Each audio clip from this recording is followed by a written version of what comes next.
खलीज फारस के स्याह पानियों पर एक ऑयल टैंकर। कुछ मील दूर एक मिसाइल है। अगर ये मिसाइल निशाने पर लगा तो ना सिर्फ ये जहाज डूबेगा बल्कि शोले आसमान को छुएंगे और शायद पूरी दुनिया की मईशत का तवाज़ुन बिगड़ जाए, क्योंकि ये जगह कोई आम जगह नहीं, ये है स्टेट ऑफ हॉर्मुज, जिसे आबनाए हुर्मुज भी कहा जाता है। आबनाए हुर्मुज है क्या? ये इतनी खतरनाक जगह क्यों है? माजी में कौन सी बड़ी जंगें इसकी वजह से हो चुकी हैं? और क्या ये दुनिया की आखिरी बड़ी जंग वर्ल्ड वॉर 3 की वजह भी बन सकता है? इन सब सवालों के जवाब आपको इसी वीडियो में मिलेंगे।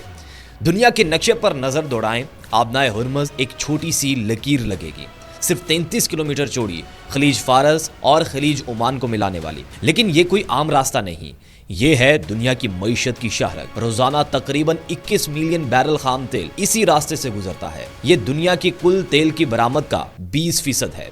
और ये बात यहाँ खत्म नहीं होती, हर 5वां ऑयल टैंकर यहाँ से होकर गुजरता है, जो कि सऊदी अरब, इराक, ईरान और मुत्तहिदा अरब अमारात का तेल बराह रास्त चीन, भारत, जापान, जनूबी कोरिया और यूरोप की तरफ लेकर जाता है। अमेरिका के हालिया हमले के बाद से ये रास्ता बंद है और 800 से जायद ऑयल टैंकर्स यहाँ खड़े हैं, इसके खुलने के इंतजार में है। क्या ये रास्ता खुलेगा? अगर नहीं तो क्या ये खित्ता इतना बड़ा नुकसान झेल पाएगा? तो चलिए इस सवाल का जवाब जानने की कोशिश करते हैं।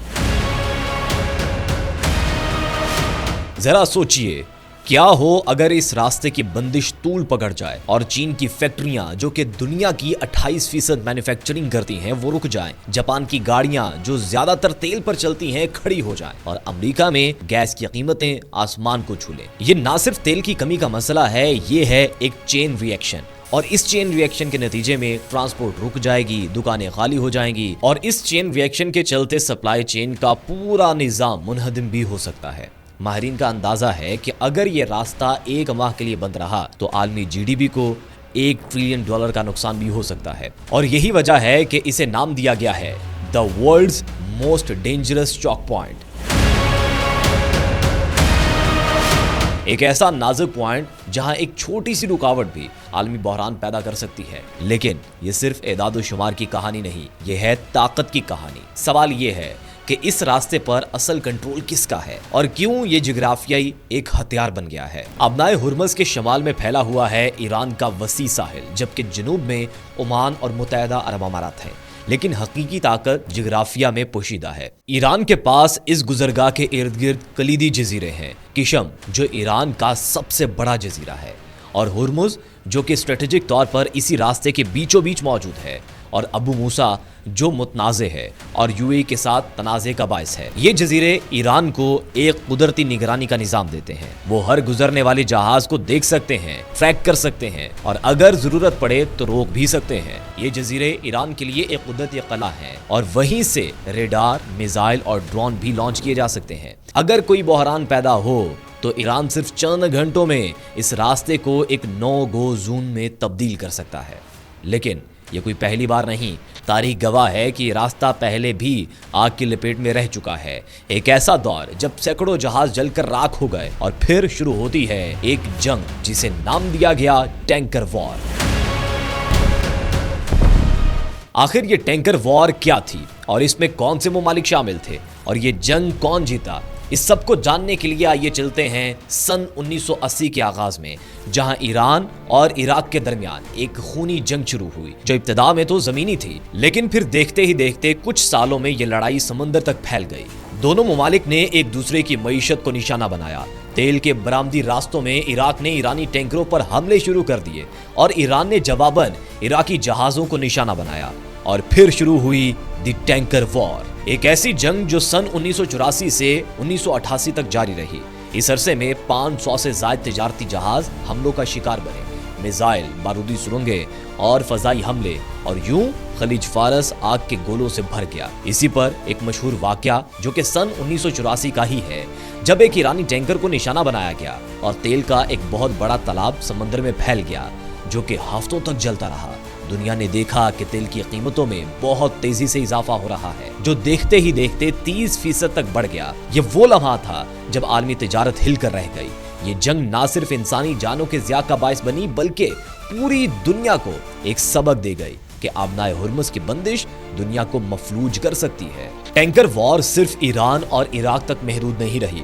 इस जंग में एक तीसरी ताकत भी शामिल हो गई जिसने जंग की इस चिंगारी को भड़काने का काम किया।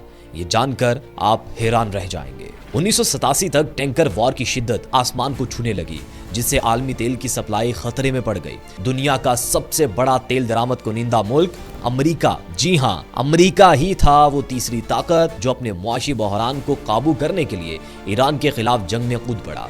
उस वक्त के अमेरिकी सदर रोनाल्ड रेगन ने ऑपरेशन अर्नेस्ट विल का आगाज किया, एक ऐसा ऑपरेशन जिसमें अमेरिकी बहरी जहाज खलीज में दाखिल हुए और कुवैती टैंकरों को अमेरिकी झंडों तले तहफ्फुज दिया। ये था अमेरिका का पैगाम। वाज़ेह था, तेल की आजादाना तिजारत को कोई मुल्क नहीं रोक सकता।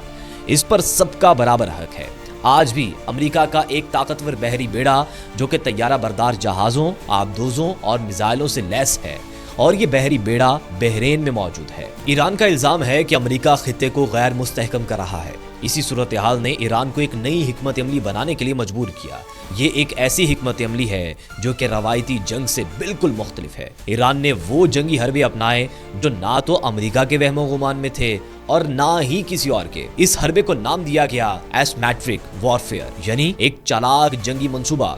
और इस मंसूबे के पहले हिस्से में छोटे, तेज और गैर मुतवक्के हमले शामिल हैं।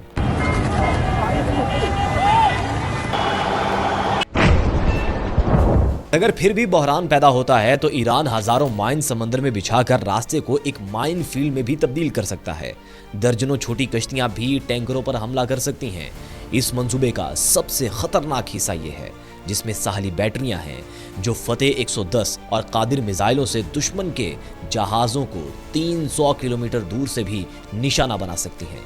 और इस मंसूबे का आखिरी हिस्सा जिसमें कम लागत वाले बेहतरीन ड्रोन शामिल हैं जो निगरानी करने के साथ साथ दुश्मन के जहाज़ों पर हमला आवर भी हो सकते हैं।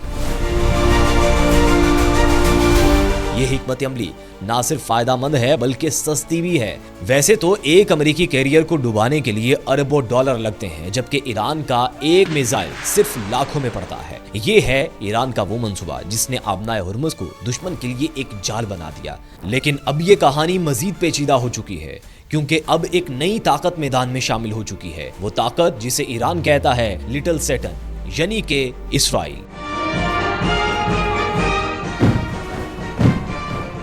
पिछली कई दहाइयों से ईरान और इसराइल के दरमियान एक शैडो वॉर जारी है। दोनों ने एक दूसरे पर साइबर हमलों की बारिश बरसाई। फिर इसराइल ने ईरान के एटमी प्लांट को निशाना बनाया और इसी दौरान कुछ खुफिया ऑपरेशंस हुए जिनमें ईरानी साइंसदानों की हलाकतें भी शामिल हैं। और इसके साथ साथ फिर शाम, लबनान और यमन में प्रॉक्सी जंगें छिड़ गईं। इसराइल ईरान के एटमी प्रोग्राम के वजूद को खतरा समझता है। हालिया वाकयात जैसे कि 2023-24 की गजा जंग और ईरानी प्रॉक्सीज के हमलों ने इस कशीदगी को उरूज पर पहुंचा दिया है। अगर ये बराह रास्त जंग में तब्दील हुई तो स्टेट ऑफ हॉर्मुज़ मरकजी मैदान जंग बन सकता है। हालिया जंग जो अभी तक जारी है, जिसके पहले ही रोज अमेरिका और इसराइल ने एक मिली भगत के साथ सुप्रीम लीडर आयतुल्लाह खामनाई को शहीद कर दिया और फिर ईरान की जानिब से खलीजी ममालिक में मौजूद अमेरिकी एयरबेसिस पर ताबड़तोड़ मिसाइल हमले, ये एक ऐसा मंजर है जो खलीज को आग में जला सकता है। ईरान की तरफ से आबनाए हुर्मुज़ का रास्ता रोका जा चुका है।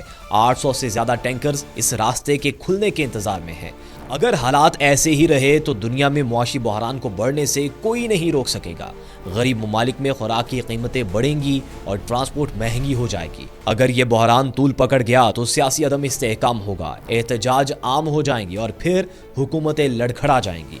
यही वजह है कि अमेरिका, चीन और यूरोप इस रास्ते को हर कीमत पर खुला रखना चाहते हैं।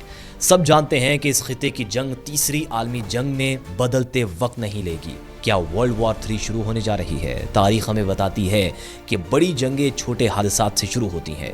पहली आलमी जंग एक ऑस्ट्रियाई आर्च डेविक के कत्ल से, दूसरी हिटलर के पोलैंड हमले से। आज स्टेट ऑफ हॉर्मुज़ एक ऐसा छोटा सा पॉइंट है जहां एक मिसाइल, एक ड्रोन या एक गलत फायरिंग आलमी जंग को जन्म दे सकती है। ये तंग रास्ता ना सिर्फ तेल की लाइफलाइन है बल्कि दुनिया की किस्मत का मरकज भी है। क्या इस जंग को रोका जा सकता है या तारीख दोहराई जाएगी? अगर आबनाए हुर्मुज़ मुस्तकिल तौर पर या मजीद कुछ दिन बंद रहता है तो आपके ख्याल में सबसे बड़ा असर क्या होगा? तेल की आसमानी कीमतें, आलमी मईशत का जवाल या तीसरी आलमी जंग का आगाज? कमेंट में अपनी राय जरूर शेयर करें। अगर आप जियोपॉलिटिकल और तारीख से जुड़ी मजीद वीडियोस चाहते हैं तो सब्सक्राइब करें और बेल आइकन दबाना मत भूलिएगा।